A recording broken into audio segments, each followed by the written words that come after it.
up there in that town. But we hired a cab. There's three of us. A doctor. Oh, let me see now. Yeah, there was three of us. There was a doctor, a first lieutenant as a doctor, and then I was the second lieutenant, and there was another first lieutenant that was, when he got up to Dunseat, he was transferred to Botno.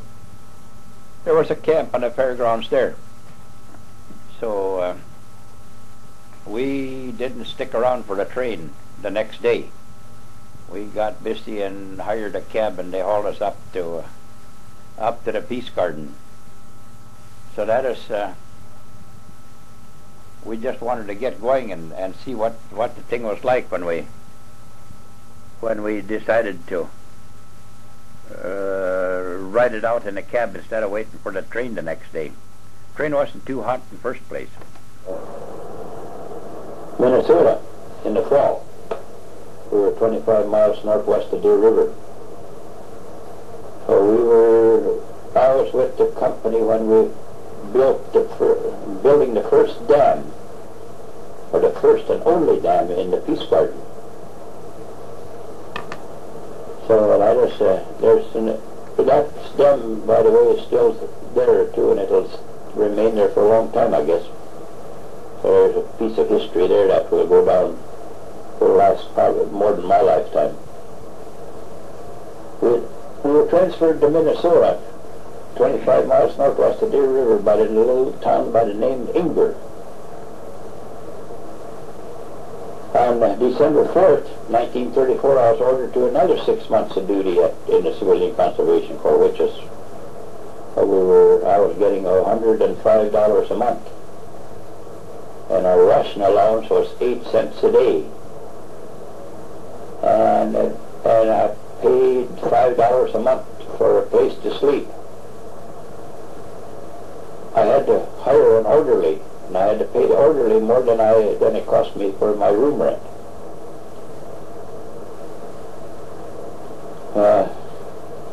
Again, getting back to that Company 794 at the Peace Garden, we built shelters and fireplaces and trails and what have you. I got pictures of them in my album. So that was an interesting summer, from the first part of July out into the winter. And while I was there, I completed more courses. 30-1, solution of math problems, January 18, 1934, and then 30-2, combat orders of infantry, February 10, 1934, and 30-3 was offensive combat. Small infantry units, April 10, 1934, and 30-4 was defensive combat and organization of the ground in May 4th, 1934. We had many positions. I was exchange officer, mess officer, supply officer, agent finance officer. So I held as many positions as it was possible to hold, I guess, in a company, which doesn't happen too often now. We had to pay off the boys, and there had to be an agent finance officer. I was bonded for that deal. By 1935, we were transferred back to the Peace Garden in April. I bought a car, a black two-door V8. Cost $595. I still got the delivery slip on it. And then we had a long session about getting all this stuff back to North Dakota. I had to follow the train back. So it wasn't the thing that I wanted to do, but I was required to go along with the troops back. So I hired a boy to drive my car back, and I picked out a boy that I'd never heard of him taking a drink, and he had a government driver's license,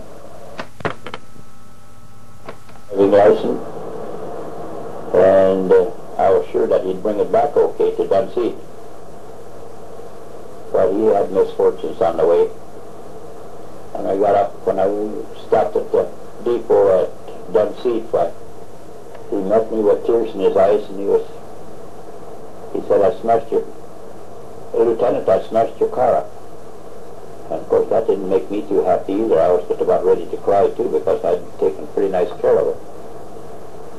And when he was out east Grand Forks, around Crookston, where the North Dakota elevator baseball team hit him from behind, because there was a farmer that had come out on the road without stopping for the stop sign. And of course this boy had to put on his brakes not to hit this farmer that come out, and he got rammed from behind with this bus, the baseball team in it. But that was a sad moment in my life. The car never got to be the same, because you didn't fix cars then like you do now. Then on February 19th, 1934, I was ordered to another 6-month tour of active duty with the Civilian Conservation Corps. That's, well, when you got that order that you had 6 more months coming, well, boy, you were happy as a lark. Patsy was born August 5th, 1935. The Army Extension course that I completed in 35 was 30-6 tank operations, so it's December 13, 1935, and these 30-5 was Special Operations Infantry, is 12-17-35, and 30-7 was Mobilization, 12-23-35.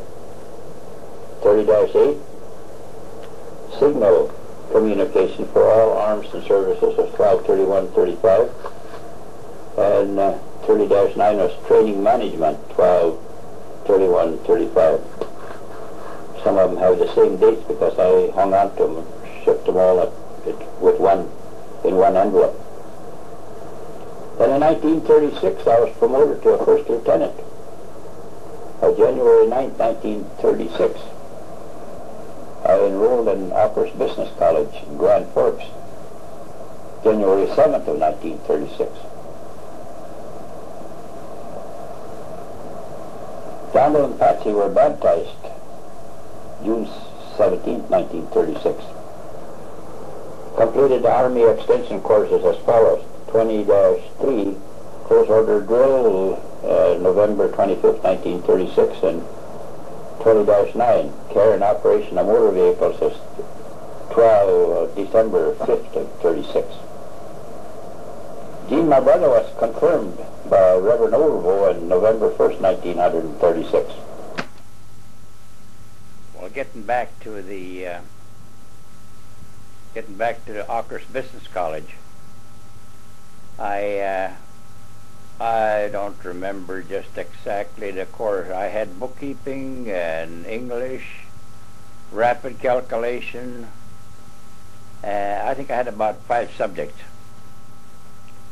And of course, in those days, you didn't. It wasn't such a thing as sitting down and having your folks pay for your tuition and what have you, and your room rent. So when I enrolled at Ockers Business College, I hurried up and got a job peeling potatoes at a restaurant for my dinner. My noon lunch and my evening lunch. I paid for my breakfast. I had a piece of toast and a cup of coffee that cost a dime. 5 cents for coffee and 5 cents for a piece of toast. But and then we paid $10 a month for a room. There was 3 of us that went together to get a room, about 5 blocks from the school, something like that.